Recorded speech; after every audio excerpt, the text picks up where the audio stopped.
গাছের কলমি শাক তুলেছি, লাল খাড়া শাক তুলেছি।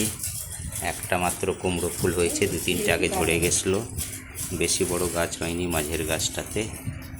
বেগুন 5টা, বেগুনগুলো বড় হচ্ছে না, বেগুনে কালো পিঁপড়ে হয়ে যাচ্ছিলো বলে আজকে গ্যামাক্সিন দিয়ে দিয়েছি।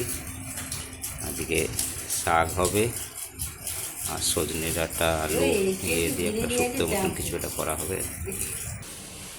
কচু পাতা বেশি হয়ে গেছে, পুঁইটা আছে, পুঁই বেশি নেই। দেখি একদিন কুমড়ো শাক করা হবে ছাতের এটার নিচে। উচ্ছে গাছটা বাড়ছে না, দেখা যাক। ওল গাছটা হয়েছে, কচু পাতা প্রচুর আছে।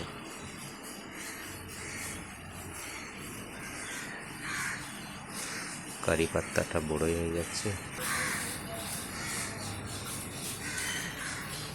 প্রচুর শিউলি ফুল।